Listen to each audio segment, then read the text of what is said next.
boa tarde, boa noite, bom dia, né? Essa é a nossa realidade virtual aqui, qualquer que seja o horário o qual você vai ouvir a palavra. Nós somos da Igreja Batista Alfa e Ômega e estamos hoje trazendo a palavra do Senhor, dando continuidade à sequência de palavras sobre o livro de Filipenses. Aos domingos nós estamos falando sobre as parábolas de Jesus. Estamos na terceira parábola, só que eu dividi ela em três. A parábola do filho pródigo eu ensinei na perspectiva do pai, vou estar falando na perspectiva do filho pródigo e na perspectiva do irmão. Então, domingo. E agora nós estamos no livro de Filipenses, que é o livro de Paulo, conhecida como a carta da alegria, né? E Deus me motivou nesse período tão triste. Falamos na introdução desse estudo que Paulo estava preso, né? Uma das epístolas que estava preso, né? E como falar de alegria estando preso, né? Para que nós vejamos o poder de Deus. Como falar de paz diante de um cenário tão difícil que está acontecendo agora, e econômico, de saúde, etc. Mas nós vivemos pela fé. O justo, ele vive da fé. E assim nós damos continuidade. Nós paramos no versículo 11 do capítulo 1 e vamos dar continuidade do 12 ao 18, só hoje, se assim o Senhor permitir.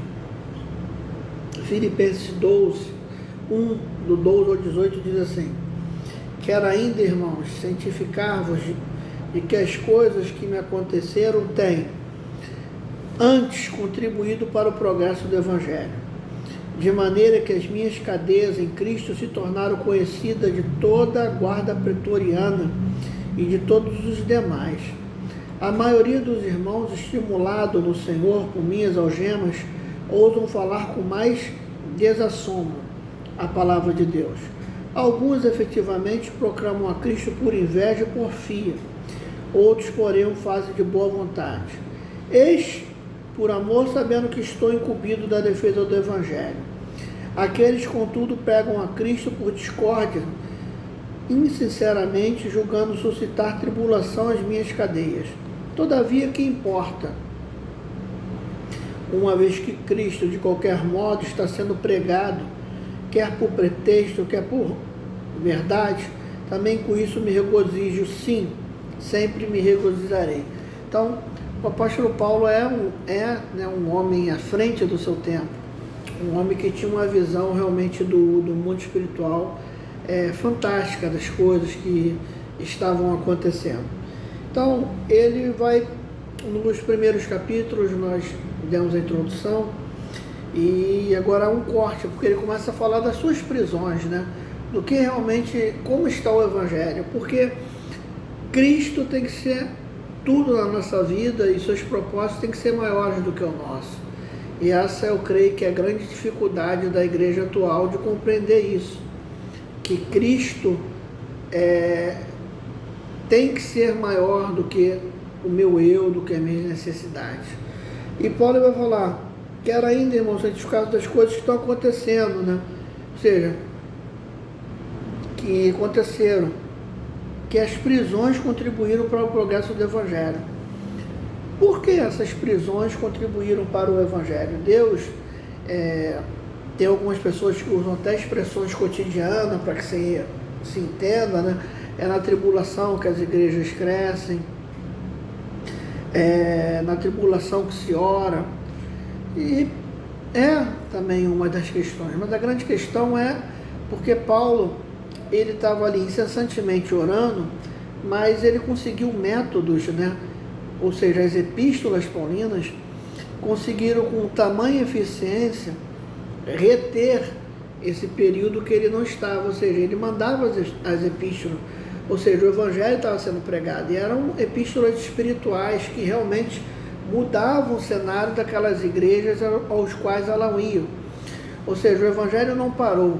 Seria hoje, hipoteticamente, você estar detido e conseguir se comunicar por e-mail, por vídeo, né? Legalmente nem se pode hoje, em prisão, fazer isso, né? Salvo alguns casos específicos, como nós vimos.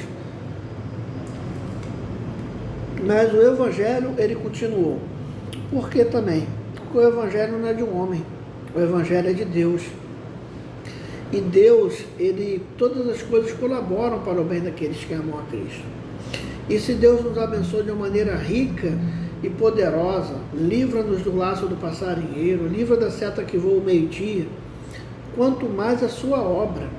A sua obra não pode ficar aprisionada. Se você pensa, aquele obreiro que cheio de capricho e acha que a igreja vai parar porque você não quer fazer, você está enganado, você está perdendo uma oportunidade de cultuar a Deus. Porque a obra, ela vai continuar, porque essa obra não é de homem, essa obra é de Deus. E ele vai falar, de maneira que nas minhas cadeias se tornaram conhecidas de toda a guarda pretoriana e de todos os demais. Paulo também conseguiu uma coisa interessante. Se você ler o final do livro de Atos, do 20 em diante, você vai ver que ele foi várias vezes levado às defesas, a grandes autoridades até chegar a César. Ou seja, nessas defesas, ele defendia expondo o que? A palavra. Ele não ficava, eu sou inocente. Olha, eu sou inocente porque eu pregando o Deus que ressuscitou dentre os mortos, que foi crucificado. Ou seja, ele exaltava a Deus. Então, ele conseguia chegar em locais nas quais muitas das vezes a palavra do Senhor não chegava. Até porque Paulo tinha algo em comum. Paulo era cidadão, tinha cidadania romana, e tinha também uma facilidade muito grande com os idiomas, era uma pessoa letrada. Então, à época, era uma das pessoas mais bem preparadas para chegar às altas autoridades ali. Então, ele pregou tanto para todos os gentios, mas como para todas as pessoas ricas, todas as autoridades locais. Ele conseguiu ter um preenchimento de sabedoria muito grande. E vai falando aqui no versículo 15. Agora, olha que coisa interessante. Quando Paulo foi preso, ele diz no versículo 14, que as minhas algemas, alguns irmãos ousaram falar com menos medo, né, desassombrados. Então, o adversário pensou que prendendo Paulo iria causar pânico, mas pelo contrário, causou um furor, mas um furor causado em graça, em gratidão, não de rebelião. E aquelas pessoas viram uma coisa muito interessante, e eu quero que você guarde esse ensinamento. A igreja hoje, falam muito de perseguição à igreja. A igreja de Deus sempre foi perseguida, mas a igreja tem que ser perseguida de uma maneira injusta. O único problema é que hoje, muitas das vezes, nós estamos sendo perseguidos pelos nossos erros, pela nossa ignorância, pela nossa intervenção política de poder e não de evangelho, pela nossa discriminação. Que se você está sendo perseguido porque está falando de Cristo, amém. Mas quando você é perseguido porque você proporcionou um mal-estar, isso daí não é para louvor de Deus. Deus, pela sua misericórdia, vai socorrer. E esses irmãos estavam ali vendo que uma atitude injusta.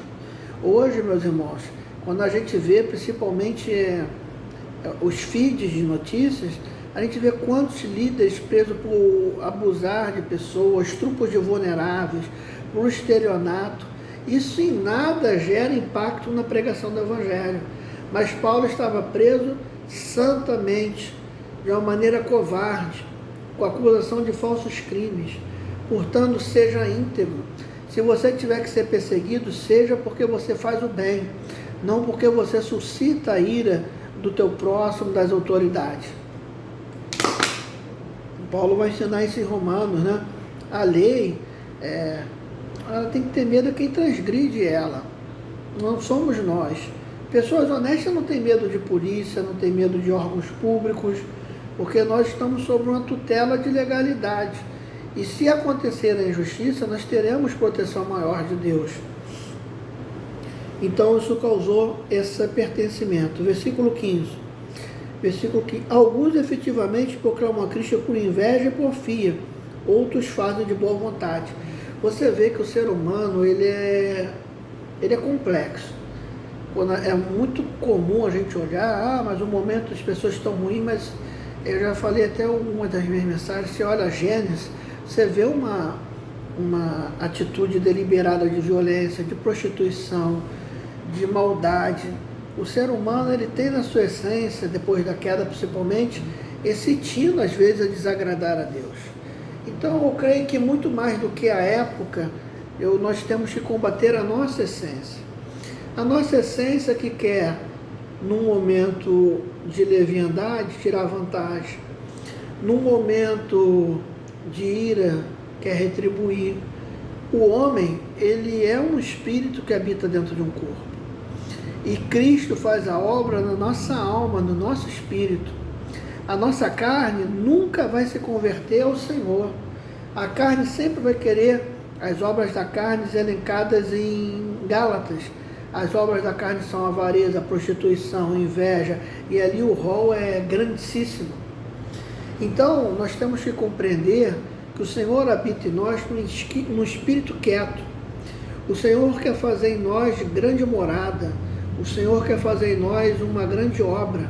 E a maior obra de Jesus não é conquistas territorianas. A maior obra de Jesus é o Evangelho da glória e da graça de Deus sendo reverberado, sendo glorificado, sendo, como Paulo diz, nós somos a carta escrita de Cristo, nós somos o bom perfume de Cristo. Quando eu consigo, de alguma forma, transmitir isto, eu estou compreendendo o Evangelho. E aqui, por que eu adentrei nisso? Ele vai falar que tinha algumas pessoas pregando o Evangelho por inveja e por porfia. Então veja que nível, né, ainda existe o ser humano. Existem pessoas que pregam o Evangelho por ganância. Existem pessoas que pegam o Evangelho para se esconder atrás de uma pseudo-santidade. E aqui existiam pessoas que tinham rixas. Quem tem inveja de alguma coisa. Porfia, inimizade. Mas o que faz uma pessoa falar de Cristo com uma motivação tão esdrúxula, uma motivação tão pequena, tão medíocre, tão carente, sabe, de até mesmo de patologia? O que faz que uma pessoa esteja esse nível de comportamento tão reprovável, tão pequeno, né?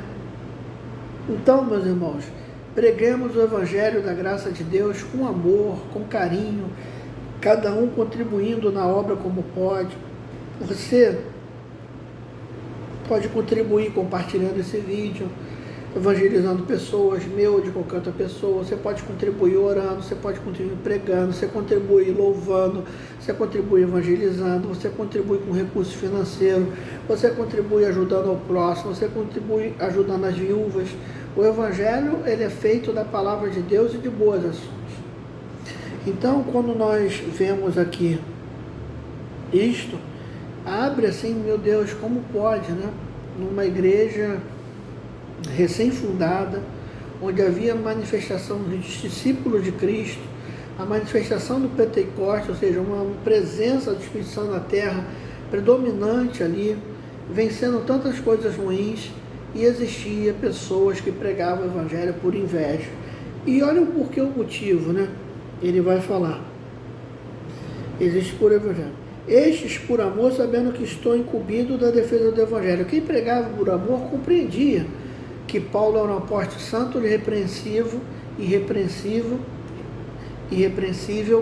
e que estava ali diante das injustiças que o mundo pode nos causar. Todavia, e ele vai falar, aqueles contudo que pregam a Cristo por discórdia, sinceramente, julgando suscitar tribulação às minhas cadeias. Então você vê que às vezes atitudes bobas são atitudes tão demoníacas, atitudes tão ruins. Às vezes você não valoriza uma pessoa que não fazia a obra de Deus, fazia a obra de Deus para suscitar em Paulo algum tipo de inquietude.